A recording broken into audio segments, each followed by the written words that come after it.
See. Good afternoon, everybody. This is Lawrence Sutton and Chris Morris, and we are here with a special guest today, Richard Archie with the Tennessee Firearms Association. How are you doing, Richard? I'm doing well, guys. I appreciate y'all giving me the opportunity to share this time with you. Man, I tell you what, I appreciate you taking the time out for us, because with everything that's happening right now, what we're seeing with the main shooter, we figured we needed to get you in and kind of have your take on what's going on and what is going to be the next step, you think, of our illustrious administration, the Biden administration.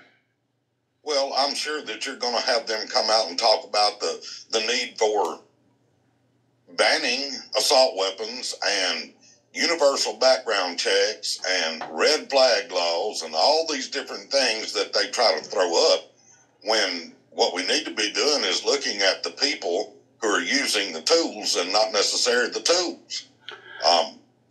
We just went through in Tennessee a push by the governor for a red flag law here in Tennessee, and I get what they say about Maine's involuntary arrest and hospitalization law that they've got. They say it's not a red flag law, it's a yellow flag law, but I believe it was probably one of those guys from over there in England that wrote a lot of plays that said a rose by any other name smells just as sweet. Well, a red flag law and a yellow flag law, if they do exactly the same thing, are exactly the same thing. What they do is they assess you to see if you have the propensity to do harm to yourself and to others, and if in fact then through a mental evaluation they find out that's the case, then what they do is they go and take your guns. And they had this gentleman that is the supposed shooter, because you know how they do, the suspect, as they call it, they don't say the shooter, they say the person of interest or any of those terms that they use, was in custody for 2 full weeks for an evaluation, as the way they put it in the things that I've read said in the summer. And they looked at him and said it doesn't appear that he's a problem, and they released him back out on the general public. Now, the credible threat that he uttered, as far as I can tell and what I've been able to read, he threatened to shoot up the National Guard Armory.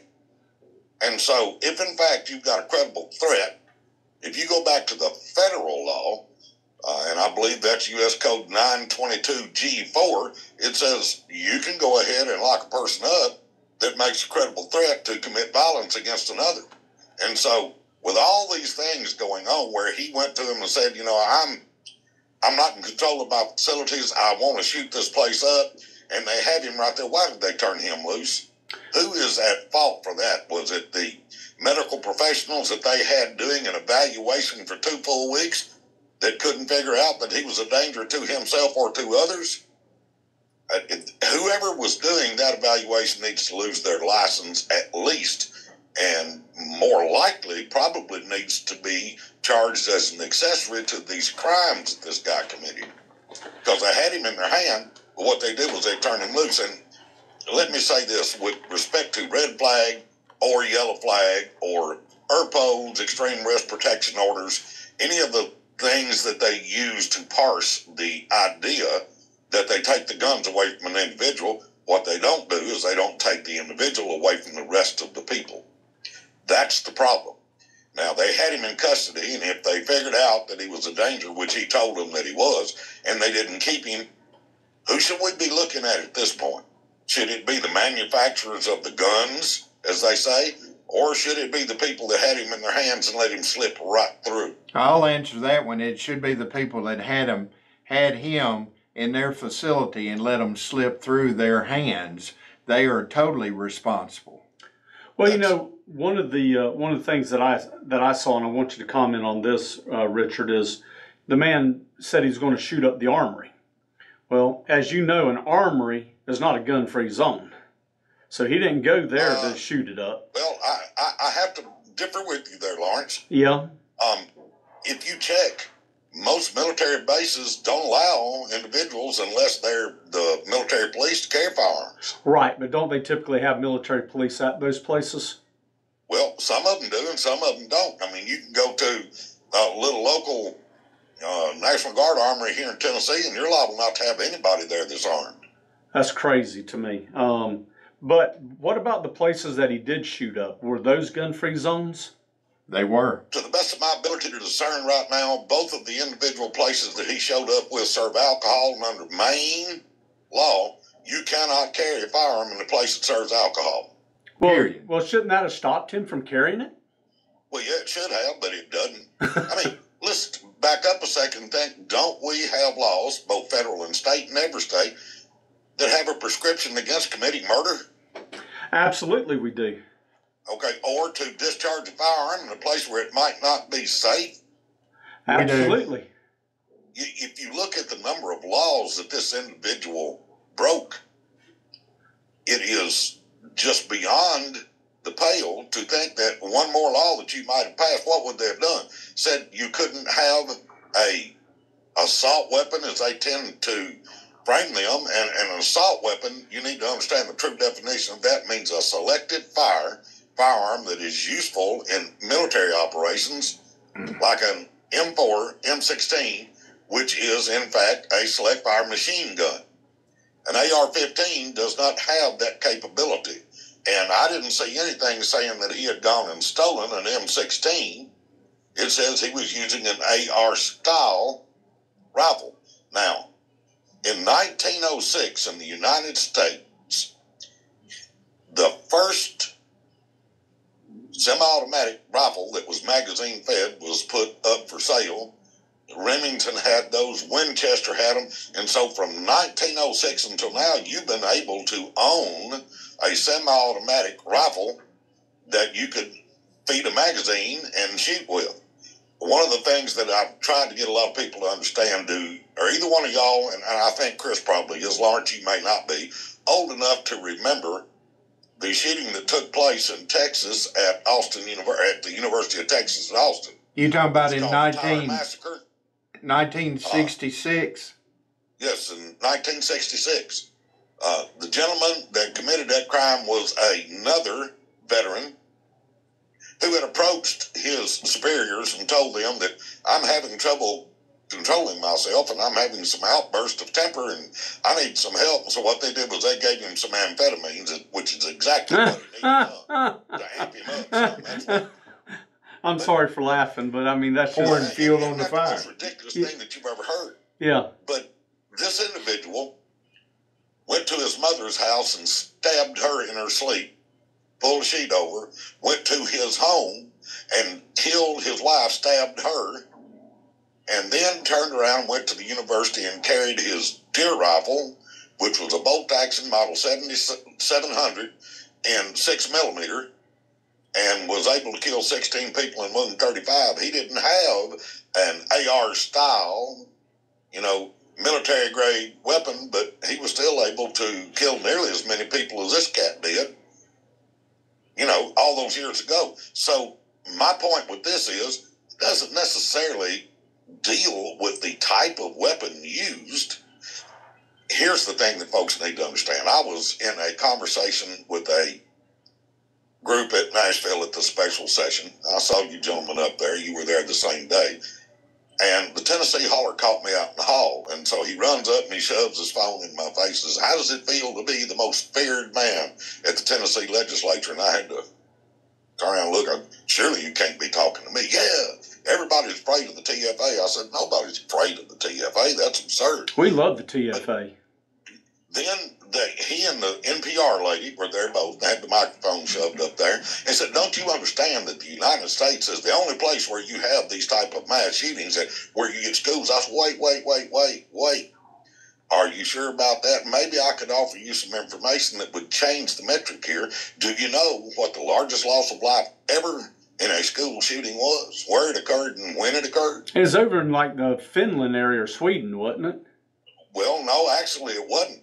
It was in a South American country where they killed 2,000 school-age children down there, and it was the Army that did it. Because their parents and that group down there was of a different mindset than the government at that point. In the United States, do you know what the largest loss of life in a school, and it was Chile, by the way, was the country that it took place in. The largest loss of life in a school mass killing. Yeah, it was done by our Cleveland government. Was. It's done by our government against the Indians at a school. Yeah, no, that's true. You talk about Wounded Knee, that's true. But I'm talking about something more recent Okay. that didn't have anything to do with the Army. It was in Bath, Michigan in 1927. A gentleman who had run for public office and had been defeated thought that they were taxing him too much. And he also worked at the school as a maintenance guy. And so he took a bunch of Pyritol, which is a concoction that the government sold after the war that was very flammable and had some nitrocellulose stuff in it. And he put some dynamite down there, and he murdered 44 school-age children and would have done more if the other side of the school had gone ahead and gone off when he set off the explosives that he did. He blew himself up after he killed his wife at home and came in, and the shrapnel from his pickup truck that he was in when he blew it up killed more people. So he killed 44 and wounded a whole lot more. And he didn't use a firearm at all. Right. In fact, if you look at the true history of school massacres across the world, the United States doesn't break into the top 20. And the worst of those was over at Virginia Tech, where you had the guy that had 2 handguns. At the college. That murdered all those school-age students over there. What's the one thing that we find across the board is, in fact, the same in every one of these instances? These actions took place at a gun-free zone.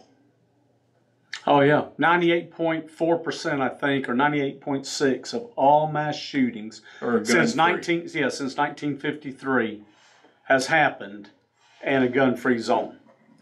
And right now, it looks like that we have lost Richard on our Zoom. So until we can get it back up, we're gonna keep going. So the suspect is, right now they still have not found this suspect, have they not, Chris? No, they haven't. And one of the things that I'm going to piggyback on what Richard was saying is this fact, is this gentleman, he had broke numerous laws that were already on the books.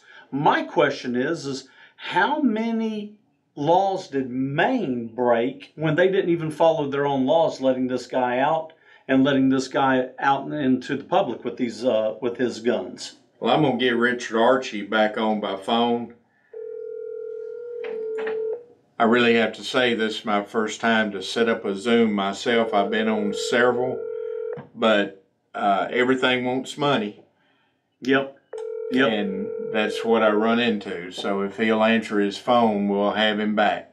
Yeah, but you know, this particular gentleman, Yeah, your free meeting ended, didn't it? Oh, yes, sir. It did. We just kept going though, and one of the things I brought up while we were trying to get you back on the air with us, Richard, was this: is how many laws did Maine break, their own laws, letting this gentleman out? That is yet to be determined, but I think that they violated federal law. A state can't, you can't charge them with violating a law. If their personnel deemed him not to be a threat, they could turn him loose. But what you've got to look at is that federal charge, U.S. Code 922 G4, that said if there's a credible threat, then you've got to detain him. You've got to do something with him. So they probably violated federal law. I don't know that you could convict him of violating state law. Right. Well, I'm just bringing the point. I'm kind of being facetious about this. We have a red flag law in Maine, but yet it didn't do any good in this instance, did it? That's correct. It did not. Because they didn't invoke it. That was the whole problem. Had they said, we're going to go take your guns, and he wasn't able to get to them, because that's what it says, is we're going to go get them, we're going to hold them until we think you're good. So you got, after 14 days after they take them, then you get to go to court and try to convince the judge that you're worthy of getting them back. None of that took place. They didn't take his guns. They didn't charge him. They didn't do any of it. They did not invoke their yellow flag law at all. Well, that's the whole point that I guess I keep trying to beat this dead horse here is the fact that if these red flag laws work, then why are these things still happening, Richard? And really and truly, I want you to answer this question. Why do you really think, I mean, I have my opinion on this, but why do you think they keep wanting to have red flag laws to take guns away from people? Well, because it's just another step towards total confiscation. The whole point of this, what you're seeing everybody beating the drum on right now, is that, by the way, folks, you need to understand, as long as these assault weapons are out here in the general public, these type things are going to happen. And so that's the whole point, is to get, we had a federal law that said you couldn't sell what they called in an assault weapon, an AR-15, and it just got a pistol grip, it's got a barrel crouch, it's got a spark arrestor on the end, all these different things, these accessories, as they call them, or a magazine. They're saying that is what connotes a assault weapon. And so we had a 10-year that sunset, and it didn't change anything. You have to understand right now that there are 24.4 million AR-15s in the hands of the general populace right now. That doesn't count the number of actual full machine guns that law enforcement owns. Well, I want to jump in on this guy just a little bit. Of course, we know he's an Army reservist, and what we want to talk about a little bit too, Richard, he was a trained firearms instructor for the Army. That's correct. That's so correct. People need to be aware that this gentleman, and of course we talk about conspiracy theories and everything. You know, it's kind of ironic that they had so much information last night to what he was driving a white Subaru. They had pictures of him going into the bowling alley because the door behind had bowling pins on it. But he had also gone to the bar, which they ended up being 4 miles apart. Everybody started talking about 10 minutes or 10 miles. There was so much false reporting from the news media last night, and even until this morning, it's not even funny. You know, they got to hollering at first 15 and 16 and 20, then 22 people. It's actually been downgraded, which is great, Lawrence. It's been downgraded to 18 people. I'm sorry, totally sorry these 18 people had to lose their life over this idiot, but they started yapping that there was 50 to 60 people injured. Well, it's down to 13. So, you know, the media puts their spin on it, and they start blowing it up to where everybody wants to bow down to the government. And what has happened here is we've got a trained Army specialist, trained in firearms, firearm instructor, who went in and killed innocent people. And we know, 6 weeks ago, he was hospitalized for about 2 weeks for his mental illness.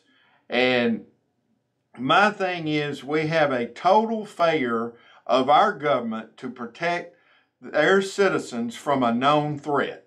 When you get down to the brass tacks, and now they can't even find him, it makes you wonder, you know, with everything that's going on and with the new Speaker of the House and everything, you know, the Democrats were fighting us tooth and nail, trying to get that total idiot Hakeem Jeffries in there, which is just a nut.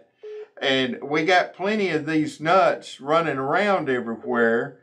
But anyway, long story short, I wonder, you know, how much this Democrat government with this leader, well, not so much a leader in the White House, how much involvement could they have? I'm going to go out here a little bit on a conspiracy theory and say, hey, you know, it's something. They may have put this guy in protective hiding somewhere, and we may never find him. Well, again, I'm not a great one for conspiracy theorists or anything, even though there's supposed to be, was scheduled to be an address to the nation by the president about assault weapons tomorrow, as I understand that. It seems to be auspicious that this occurred right before that happened, but I have no credible evidence that shows that this gentleman was put in place by the government for any intent or purpose. But it just seems a little strange to me that they had him in their hands, and they knew what he was, and they knew that he had made these threats, and they turned him loose. I'm looking a lot more at the state of Maine than I am at the federal government on this issue right now. The facts that are before me, that's what I've got to consider. Well, you definitely got to consider, Maine, but, we have in a government that definitely believes that no crisis should go to waste. And I just do not trust them in what they're trying to do. I mean, they're even using these 3-letter agencies trying to make laws when only Congress is supposed to make laws. And so I guess I'm looking at it a little bit differently, that I'm looking at it as just another way for the government, conspiracy theory or not, the government's going to take, our federal government, let me say, is going to take this information and they're going to try to bleed it dry and get as much out of it as they can to try to change and turn the narrative against the ability to own our own firearms. And one of the things that we've been talking about, Richard, is look at what happened with Israel. Israel only had 2.5% of the population owned guns, and we've seen how that worked out for them. The police, when they were called, when Hamas was dragging people out of their homes and killing them and raping them and kidnapping them, all the police did was show up with the body bags. Yeah, pretty much. And now the other side of that issue is the Army is going around, as I understand it, from credible sources that I've talked to and read about, and they're handing out AR-15s and ammunition to their citizens over there. Well, and I've heard that too. And I'll tell you the other thing I heard, and the media is not putting this out. I want to know if you've heard the same thing. They're not talking about, the media is not talking about the 2.5% of Israel's that was armed. When Hamas went to those homes, those people were actually shot and killed. And the ones that had firearms were able to defend themselves. That's correct. Even the Dalai Lama, I'm a great one for looking at quotes from important people with respect to firearms. But the Dalai Lama said 10 years ago that if one person is shooting at you with their gun, it would be wise and reasonable for you to shoot back at them with your gun. And that's the Dalai Lama, who's supposed to be the peacenik of the world.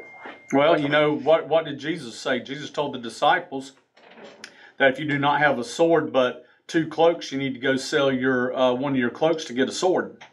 That's correct. And of course he asked, how many swords do you have? And they said, we got 3. He said, that's enough. Right. The part of it, and remember though, when Peter took his sword and cut the soldier's ear off? Yep. He didn't tell him to throw that sword away. He told him to put it up. Right now was not the time. Well, see, you'll find this interesting, Richard, and you may know this, but the word meek in the Greek language actually means knowing when to unsheath the sword. Yes. It does not mean to cower down and be afraid. So when Jesus says the meek shall inherit the earth, is not a weak-minded or weak-bodied person. It's a person that knows when they are to use force to defend themselves or people that they know and love. Well, and I can agree with you wholeheartedly there. What I think we need to have is a far better understanding of what the Second Amendment actually means.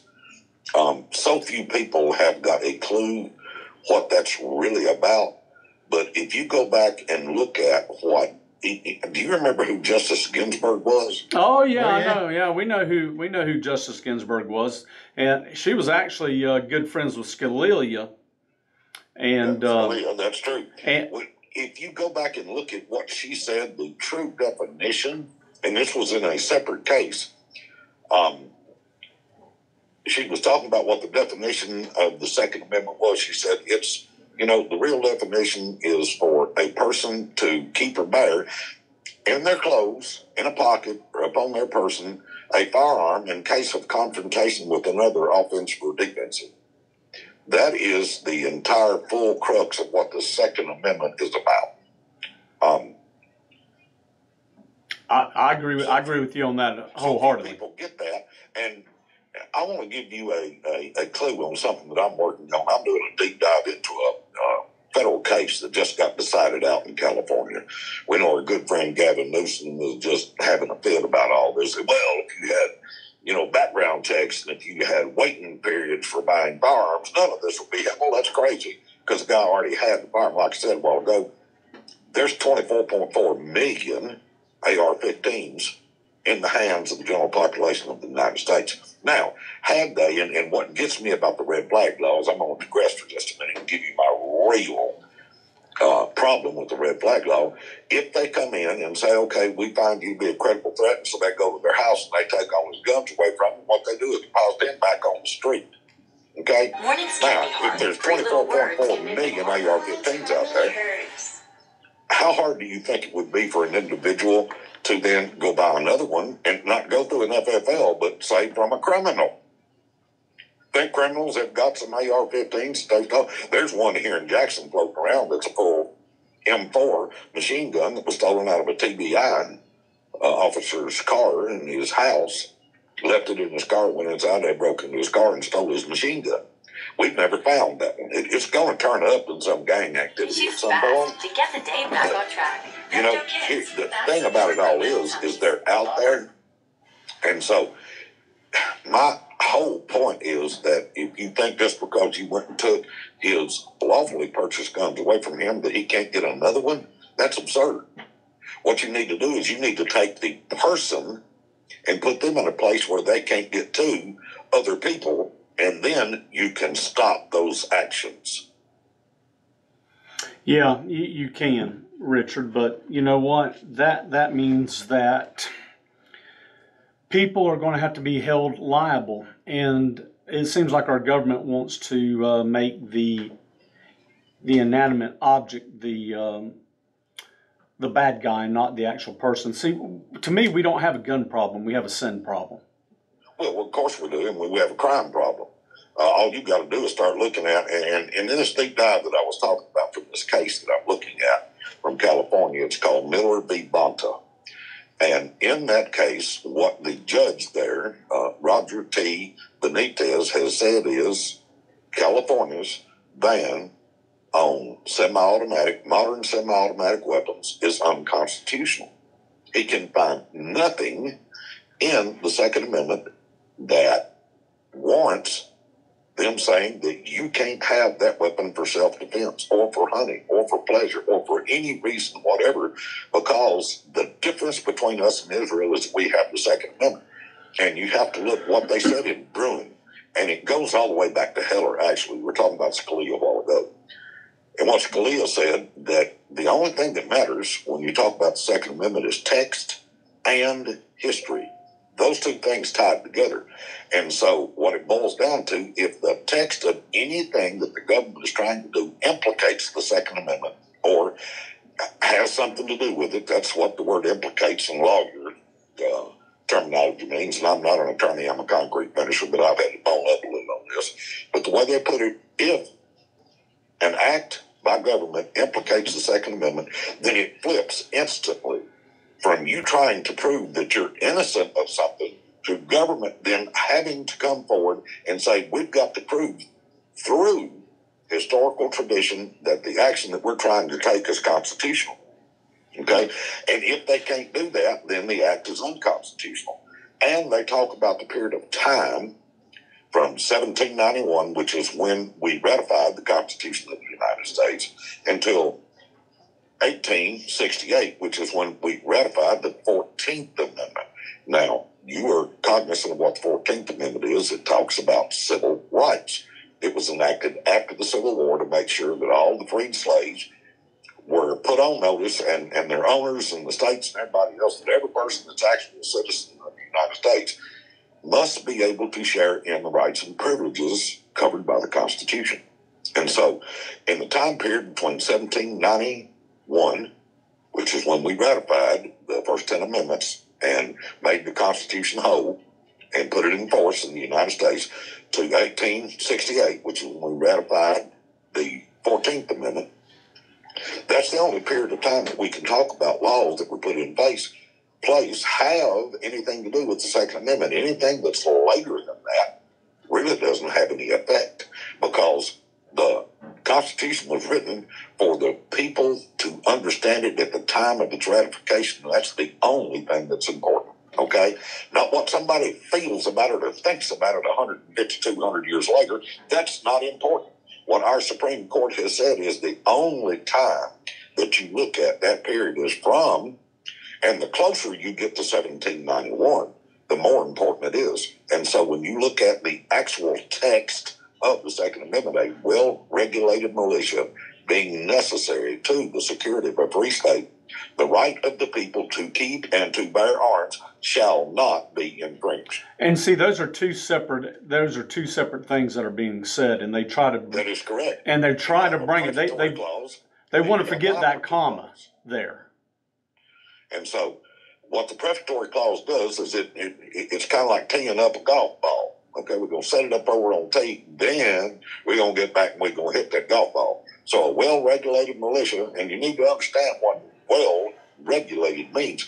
And there's actually a Supreme Court case in Tennessee from 1871 that defines what regulated means. And very few people know what that is, but if you'll give me just 1 second, I might be able to, well, I'm actually on a different computer. I'm not going to be able to do that one here. Or maybe I can look in a different place. But what it means is to be practiced. It doesn't mean that the government is supposed to come in and be able to tell you how or what to do. It just means that you're practiced, that it means good order. That's the problem that we've got. People want to say that the regulated portion of that talks about letting government tell you what you can and can't do, and that's not what it means at all. It says to regulate does not mean to destroy, but to adjust by rule, to put in good order, to produce uniformity of motion or of action. And under this provision, there can be no question that while the legislature has no power to prohibit the wearing of arms, it has the right to declare that if worn upon the person, they shall be worn in a public manner. The Act of 1870, which I'm going to get to in a second, instead of regulating, prohibits the wearing of arms and is therefore, in my opinion, unconstitutional and void. Now that came from Andrews v. State, 1871, which is just a little bit after the time of the ratification of the 14th Amendment. And what it boils down to is in 1870, the state of Tennessee changed the law and changed the Constitution. It used to say that the free men of this state have the right to keep and to bear arms for their common defense. The analog was very, very, very similar to the Second Amendment, right? Because we put our Constitution up and ratified it in 1796. The Constitution of the United States was ratified in 1791. And so what you have is a state, Tennessee, who in every scuffle for liberty had been at the forefront of people standing with their personal firearms to fight against tyranny, to make sure that their issue, which is their children and the generations behind them, would have an opportunity to be free. They said it's absolutely necessary that those people who come behind us have the ability to keep and bear arms. They said that in the Second Amendment, and they said that in our 1796 analog in Tennessee. What happened in 1801, the General Assembly of Tennessee made it a crime for you to carry a firearm. What? No, I think that that's probably something that they shouldn't have done, because their oath says that they will send no vote resolution thing whatsoever, which shall appear to them injurious to the people's ability to enjoy the rights and privileges enumerated in the Constitution. So they broke their oath in 1801. Correct, and that's exactly where our supermajority House and supermajority Senate needs to revoke that law that was written in 1801. That is, well, the one in 1801, the one in 1821, and the one in 1870. Across the board, Tennessee is the only state that between the time of the founding of this nation in 1791 until 1870 had passed a law that said it was a crime to carry any firearm loaded on your person. We're the only state that did that. And that's a crying Currently, shame. right now, if you look at the rest of the United States, 42 other states allow you to carry long guns with no permit whatsoever. Okay? There are only 4 states that say it's a crime for you to carry a long gun. New York, New Jersey, Florida, and Tennessee. Yeah. Now, does that make sense for the patron state of shooting stuff, as people like to talk about Tennessee? Dave Crockett, John Sevier, and all the people that have come before, Andrew Jackson, John Coffey, William Carroll, all of these heroes that we look, and of course they don't teach that to our children anymore. They don't know anything about the Battle of Chalmette. They don't know anything about the Battle of Horseshoe Bend or the Battle of Kings Mountain. We have dumbed our society down to the point to where people don't understand the cruel pinch of want and the fact that we had to fight our way out of tyranny. And the way we did that was with our personal guns. But Yeah. the director of the TBI sat up there and testified in the Civil Justice Committee that no, the Second Amendment only covers muskets. I about fell out my chair. And of course, I didn't do like some of the other people in there were prone to do, like some of those legislators from Memphis, Nashville, grab a bullhorn and jump up, start screaming and hollering, and try to take over the meeting. I just sat there with my mouth hanging open. And nobody, not one of the representatives that were there, countermanded him when he said that. Well, I was appalled at that. Well, I tell you, we have some weak leaders up there in our House of Representatives and even Senate somewhat. Is that in our supermajority? That's in our supermajority, and you deal with it every day, don't you, Richard? I do, and the thing about it is, it's a lack of education, because I sat with a group of House representatives, probably about 25 of them, in a meeting in Nashville that was away from the Capitol, and so I started talking about the Battle of Kings Mountain and Nola, Chuck, and Jack, and they looked at me quizzically and said, "What? What's that?"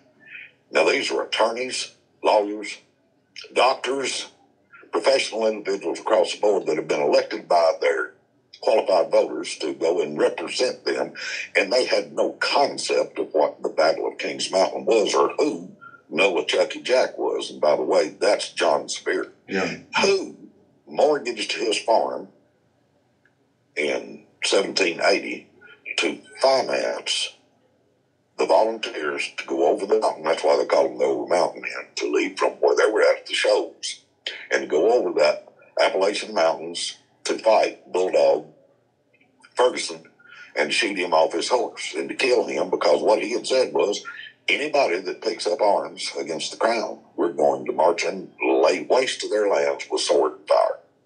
And so the Tennessee volunteers at that point, and by the way, John Spear was the first governor of the state of Tennessee that, made him a hero. People liked him for having done that. But we don't even know about it. They got his name on the building up there.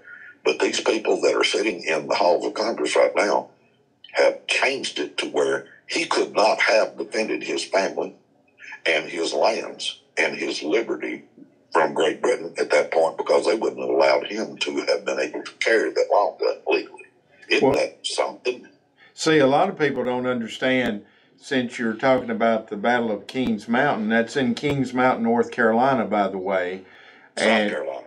Well, I meant, South Carolina, I'm sorry. But it's modern-day Tennesseans, what is modern-day Tennessee, modern-day Georgia, South Carolina, North Carolina. These are the people who won the Revolutionary War. That's correct. They kicked Thomas Jefferson said that it was the turn of the tide for success in the battle for liberty.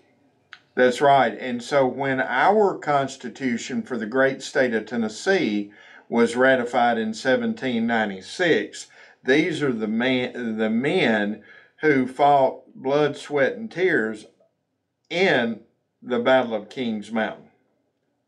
That's correct. They knew exactly what they were doing, and that's why what Thomas Jefferson said about our Constitution, the state of Tennessee, it was the most imperfect Constitution. It was the least imperfect. The least imperfect. Republican of all the documents that he had seen. That's right. Correct. And people need to know this, and no, it's not being taught in our school system, and that's a crying shame of the liberty and the freedoms that we have right here today in this great state from that battle of Kings Mountain? Well, I can tell you this, and I am a history buff, and I do look at history on things, and I know this. In the 20th century alone, we had over 200, and this is a low end figure, we had over 200 million people killed after gun confiscation happened in different countries around the world. Yes, whether absolutely. it was, whether it was Germany, Russia, China. I mean, we can just keep going. And I tell you what, I went to our favorite website to go to, which is Moms Demand Action and Every Town for Gun Safety. You talking about them commie mommies? So that, and I know they love them some Richard Archie. Yeah. Thank you for standing in the gap like you do for us, Richard. I don't think the people of Tennessee understand how much you do and how much you put on the line for our rights and our freedoms for the Second Amendment. But I want to bring this up, and I'm taking it off of their website, okay? I am going off of their website, Every Town for Gun Safety and Moms Demand Action, and they work together, by the way. Mm-hmm. Yes. So based upon the numbers that they give, they say that there's 43,000 people a year that is killed by firearms. Now, according to the CDC, and they don't tell you the whole truth here, the CDC, and this is where they get the numbers from, but the CDC says that 54% of those deaths are suicides. They're not just shooting up. So we're now down to about 20,000 and a half. 20,900 actually is the actual number. But you know what? I'm going to take their high number, even though that they're not telling the truth. And if those numbers were to stay, which these numbers are coming from 21 and 22 because of COVID, we actually had a huge spike. I mean, when I say huge spike, we had a 40% spike in gun deaths. From 2019. But if I take those numbers that they give us and extrapolate those numbers over a 100-year period of time, that only comes to 4.3 million people. Now you say only 4.3 million people. Well, I just told you, if they come and they take your guns from you, what do these countries do? They go and they round up and they kill their citizens, and they killed 200 million. I'm going to tell you something. I will take 4.3 million over 200 million any day.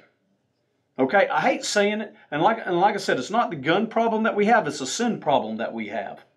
But people they will not think logically and look at that. And if you don't think that our own government's not capable of this, Richard, I just read an article today that the Biden administration, if it comes out, they're about to get caught running guns to Mexico again. Well, it wouldn't be the first time that our government's done that, would it? I know, and I tell you, how many did he leave in Afghanistan? Hey, listen, I don't know, but I know this, and I like guns, and I know guns, and I can look at a movie, and I can even tell you what gun he has, and I'm looking at over the years. When I look at the Middle East, all I ever see in the Middle East, their hands are going to be AK-47s. You may have a Mosin Nagant every now and then. You may have an SKS, 8mm Mauser, but for the most part, it is AK-47s. Have you looked at some of the videos that are out there, Richard, with Hamas and what these people are carrying now? Yeah, they're carrying AR-15, or they're carrying M4s. M4s. Yeah, M4s and M16s. They came right out of Afghanistan. They absolutely came out of Afghanistan. Sure. Either that, or I'll be a conspiracy theorist. Maybe the government supplied it to them. Or maybe, even Putin made the comment the other day that he feels like that Ukraine has been taking a lot of the weapons that they have been getting from the NATO countries, and they're selling them off to the Hamas and everybody. And that's what Putin said. Okay, I'm not going to take whatever Putin says as gospel by any means, okay? But these are still things that are being said. Only thing I know is this. Why are Hamas ending up with M4s and M16s? Why, if you have the most secure border in the world and you have some of the most strictest gun laws in the world? You're talking about Israel. I'm talking about Israel. How does Hamas get these guns? And this is the whole point. One way or the other. But here's my point I'm trying to make, is that you cannot legislate, you cannot have enough laws to keep guns out of bad actors. Criminals' hands. They are going to find a way. The terrorists are going to find a way to get the guns. What is going to happen is the people that are going to be so quote unquote law-abiding citizens, they're not going to have guns to defend themselves. And I want you to ask Israel, how did that work out for them? Because only 2.5% of their population has guns. Has guns. And what's Israel doing now? Israel's starting to hand out AR-15s. Are they not, Richard? They are. They are doing, and ammunition, because it's a stick unless you got bullets. Well, you know what? Now, that's the other thing. I'm glad you brought that up, Richard. They were only allowed, the Israelis were only allowed to have a handgun and only 50 rounds of ammo for that handgun. Man, I burn 50 rounds of ammo every time I step outside the door and go check my weapon. That absolutely. It is absurd, but you know what? That is what's happening. And I look at these things, and again, okay, you can call me conspiracy theorist, but I look at these things that are happening, and it is like, how does a man up in Maine shoot up, kill 16, 18 people, and they have no idea where he's at? I mean, think about this. They can track us on just about everything that we do. Whether it be an iPhone, iPad, your car. You can be tracked everywhere you go. And you're telling me that you can't find this guy? That this guy made a clean escape? 2 + 2 don't equal 4 in this case. Look at how he did that. He abandoned the car that he was in. Yep. And he got on a personal watercraft and he scooted on down the hill. And I mean, this guy's not stupid. He's you and I trained him in how to do this kind of stuff. 20 years he was an Army dude, so he's pretty smart. And so he ditched his car because he knew they'd be looking for that, and he's driving something else. And he's in the wind, as they put it right now. And what are they going to check on him? If he's smart, and he's got to be smart, and he ain't carrying a cell phone, or he's got a burner phone that they can't track, it's going to be a while before they catch him. Now, somebody will eventually say, we think we saw him, and maybe be able to turn him in and not get killed for doing it. But this guy's crazy. This is not something that the Republicans are trying to do. This is an insane individual. Something's wrong with his mind, and he thought the way to either get notoriety or to get pleasure was to kill a bunch of other people. Well, what's wrong with somebody's mind that would do that? Well, to me, I don't think that's crazy or insane, because to me, a crazy person or an insane person is not going to do the things that this guy's done. I mean, I think it's pure evil. Is what I think.